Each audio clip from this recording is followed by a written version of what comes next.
All right, guys, here we are. We are going to try to do this. It's taking a video, doing this kind of on the fly, so hopefully it works for you guys. So this is our first set for AMDM, which we're going to be talking about. We're going to be talking about activity sheets, which you'll see as AS, whether that be 1, 2, 3, 4, whatever, as we progress through this. But activity sheets will be AS. Activity sheets will be what we're doing during the day. So you will, it's almost as if these were class notes, okay? And then when we have worksheets, that'll be something that you'll use your knowledge based on what we did with the activity sheets to complete for an assignment, for a grade, or whatever the case may be. As we go through, you just got to understand the terminology. Activity sheets AS, worksheets would be WS, and then obviously we have quizzes and tests and things like that. So the first thing we're going to start off with is estimating large crowds. Pretty straightforward. It's not overly complicated, but it's basically what we're going to be talking about is looking at a large space, take this whole space of all these people, and say you're going to be a concert promoter, and you want to know how many people you could fit in there, or how many tickets you could sell if you would. Now, obviously, the promoter wouldn't do this themselves. It'd be more like a fire marshal, because they have to determine how many people they can fit within a space, and then if something happens, they can get out. But this is kind of what we're looking at. Instead of estimating or doing this huge space, we'll do a small space, and then we'll use ratios and things like that, or fractions, if you will, to determine how we could estimate a larger space. So we don't have to do a huge space, okay? So the first thing we have is estimate the number of people in a large crowd, for example, watching a parade or marching in a political rally. So estimating the number of people in a large crowd is quite challenging and often leads to controversies. One method sometimes used is to focus on a small section of the crowd, such as a rectangular area, rectangular, square, whatever the case may be. Okay, so we're going to make a square that is 5 feet by 5 feet. So if we have a square and we just, obviously not perfect, 5 feet, 5 feet. All right? And have your friends stand inside as if they were watching a band at a small club. So this is something we would have done like probably the third day of school. But since you're not here, you may have to do this kind of on your own, if you will, or at least conceptualize it being there. Last year we like squared out a whole space on the floor. Anyway, count the number of friends that are comfortable within to fit in this ratio. Okay, of the rectangle's area. Explain in your own words. So what you're looking for is the area, or the basically the square footage of this. The area equals 25 feet squared, or you could write it as 25 square feet. Okay? So we determine, let's just arguably say that there were a total of, I don't know, let's just say, example, 20 people fit in the area. Okay? So if 20 people fit in the area, what we're trying to determine is how much each one of those people took up, or how much space each one of those people consumed, if you will. So our ratio would be 25 to 20, or 25 over 20, which is equal to 1.25. Okay, you can do that in a calculator. You can do it however you want it. I just I know how to do that in my head. So it's 1.25. So what that ratio means, what that says, what that ratio, fraction, all this stuff means, estimation means, is that each person takes up 1.25 square feet. Okay? Each person takes up 1.25 square feet. Cool? So in this 5 by 5, you might get less than 20. Okay? These might be smaller people. I don't know. But this is just an example, and I just threw in 20 people that fit in the area. It's just so we can understand what we're dealing with here. Okay? So, I'm going to erase this. Hopefully you have that. Took a picture of it, snapshotted it, screenshotted it, Instagrammed it, TikToked it, and everything in between it. And we're going to go to the next one. Hold on a minute. That went too far. That's the problem with this stuff, this little thing. There we go. Okay. So it says using, and I'm going to clean this board just a little bit more because I can't stand the dirty board. And I know you guys are really excited about this stuff starting out this way, but hey, this is where we're at. Deal with it. All right, so it says use this value to estimate the crowd, the size of a crowd that is 10 feet deep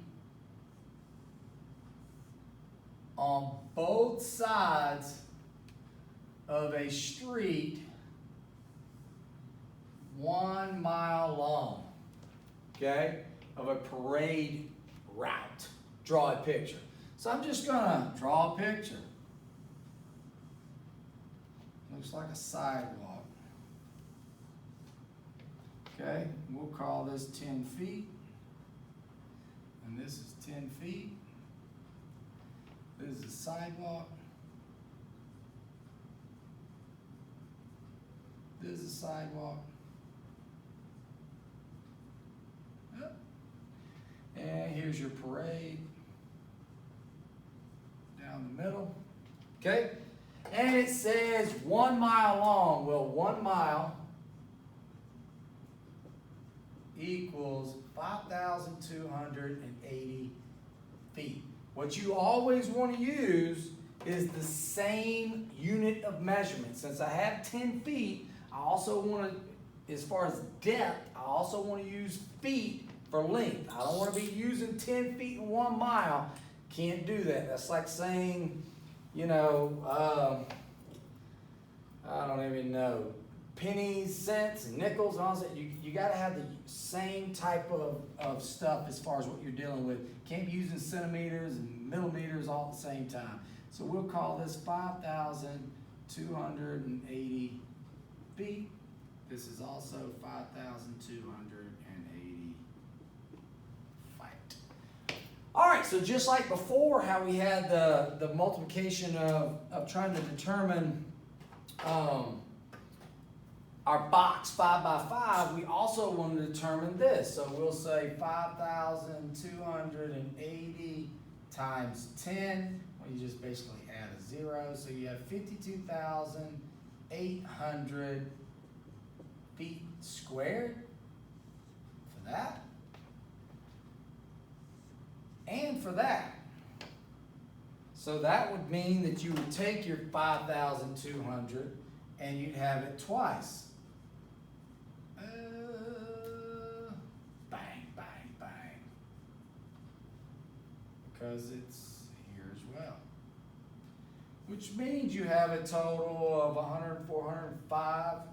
That's 100 and 400. 105, 600 feet squared. Total area. Okay?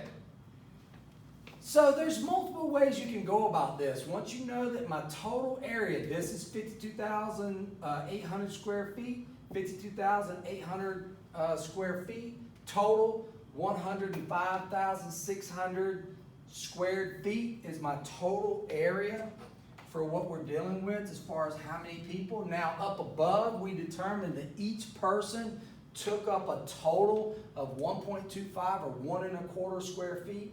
You could do multiple things to this, okay? You could either go, you know what, I don't want you to do multiple things. I'm just gonna tell you one way to do it. I think it's the smartest way. You take your total area and then you divide it by each person. So we have total area. Sorry, some of these pens aren't working the way I want it. And area for each person. Okay? What that equals, I'm gonna need a calculator for that one. This is the best calculator that you should have, which is the TI-30XS. It will do all of these things for you. If you were in class, I would have examples of them, but you're not here. So I'm gonna say 105,800 divided by 1.25 equals 84,000, sorry, 84,640 people can attend. Now, counting all of those people will be a lot. Obviously, most people are going to take up probably more area than 1.25 square feet, but at the same time, again, these are just examples. This is not a set in stone model. It's just an example so that you understand how it goes. So we're dealing with this, trying to estimate crowd size. Take the total area of the space that you have.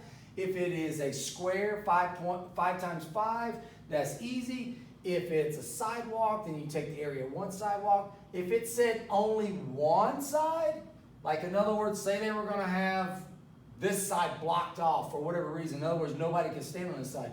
And that might say one side. So please understand the terminology. You could easily say one side. You could easily say both sides.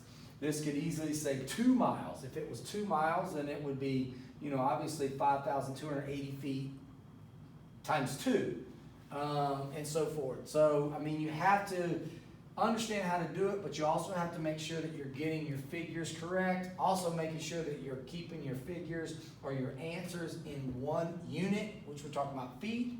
I wouldn't, you know, I wouldn't be dealing with one that was in inches and one in feet, or one in feet and the other in yards. You got to keep them in the same one, and that's why we converted this 1 mile to 5,280 feet. All right, that's that problem. Let's go on to the next one. I'm going to use this spray because these markers will not clean up as well. And I'm just running one big long one. You guys will be able to forward through this if you need be. Let's see if this will give me this. Jump to the next page. Yeah. That's it. Okay. So, number 3. One rule of thumb for estimating crowds is that each person occupies 2.5 square feet. So what we found previously is almost half, or is half, 1.25 square feet compared to what is reality. So a rule of thumb is that each person takes up 2.5 square feet, which is basically somewhere in this range. And again, we're dealing with area here. Okay, so just flat surface area. Use this rule to estimate the size of the crowd watching a parade along the 1 mile section of Route N2. So I don't want to redraw the same picture, but you can if you want. So you have this, you have this, you have your parade. This is 5,280. Yep. And 10, and 10, and 5,280. And we determined that this was, I believe, 105,600 total. Okay?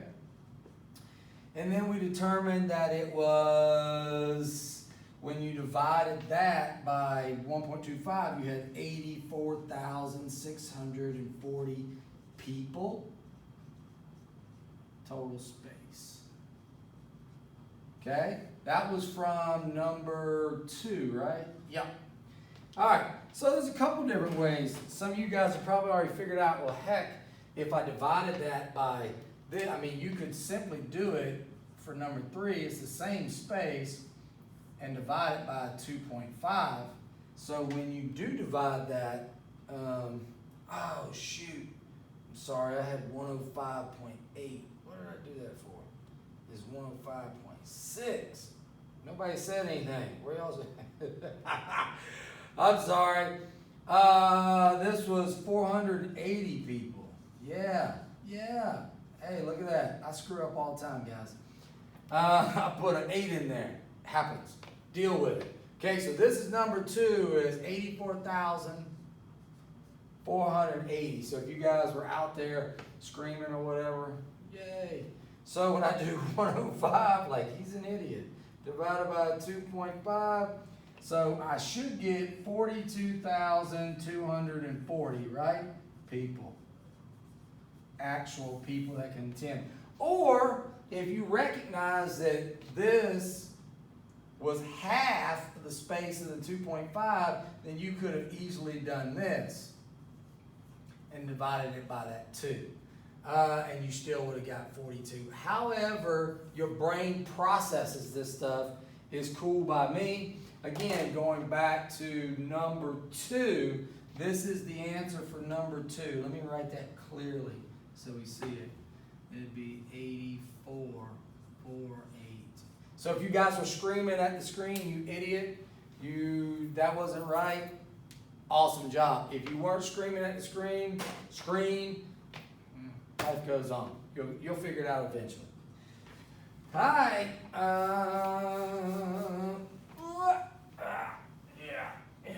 All right, let's go here, and we got the next little bad boy, an extension. For this extension, let me move this up. For this extension, let's says additionally a method of estimating the number of people participating in March is to assign someone to.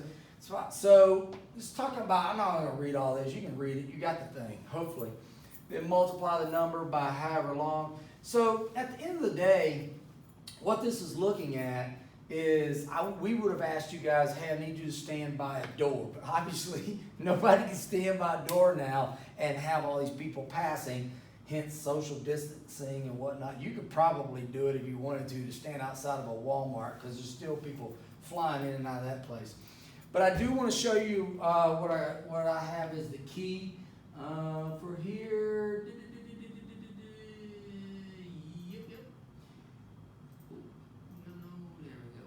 And you'll see that right here. So I gave you an example, okay? Okay, so obviously during this time is impossible activity. However, to provide you with evidence of how this could work, we will provide you with an example. You stand at the front gate before a football game for 20 minutes. The longer the length of time, the more accurate the statistical outcome will be. What that basically means is if I roll a dice, if I flip a coin 3 times, it could absolutely land on heads all 3 times. But obviously, the more I flip it, the more it's going to become accurate that it's a 50-50 chance that 50% of the time it's going to land on heads, 50% of the time it's going to land on tails. So the bottom line is, the longer you do something when you're dealing with statistics or data, the more accurate it's going to be. Okay. Number 2, you count the 800 people pass by you to enter the game during the 20-minute time frame. Okay, say that, so during that 20 minutes, 800 people passed you. Say that the gates will only be open for 1 hour. Okay, so for 20 minutes, 800 people pass you.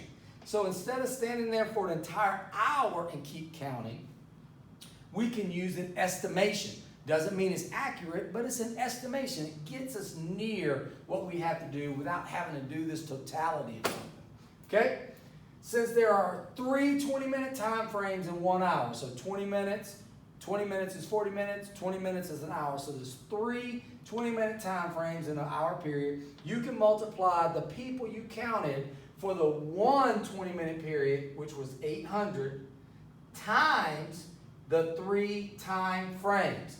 So that would be the 800 for the first one times 3. So the first one's 800, the second one's 800, the third one's 800. That would be 2,400. Therefore, there are approximately 2,400 people viewing the football game. Is that accurate? No, but will it be close? More than likely, yes. So then what we want to do is when we're talking about the reflection down below, when I do keys and stuff, I don't deal with reflections. Reflection is going to be kind of your part. And this is what we'll be turning in for activities and stuff. When there's assignment and it says activity 1, this will be the portion that you'll be completing, along with all the other notes in between that shows us as teachers, hey, I've at least followed along, or I've at least gone through the data or the notes and came up with something, okay? And it has to be in your own handwriting. That's why I'm typing all this stuff out. So if I go in and I see your stuff is typed out, I'm going to know I did it, not you, as opposed to sitting there and trying to figure out handwriting. I'm not going to do that because you could be like, oh, my handwriting's the same. Yeah, but you're not going to type it out. I promise you that. What other methods could be used to estimate the size of a large crowd? Describe how and why the crowd size estimate supplied by the event organizers might differ from estimates made by other groups. Again, there's a reflection, it's your ideas, it's your thought processes, and we go from there. Anyway, this is activity sheet 1. We'll probably do it on the first Wednesday of the school year, and that's about it. Hope you guys have a good one. Peace.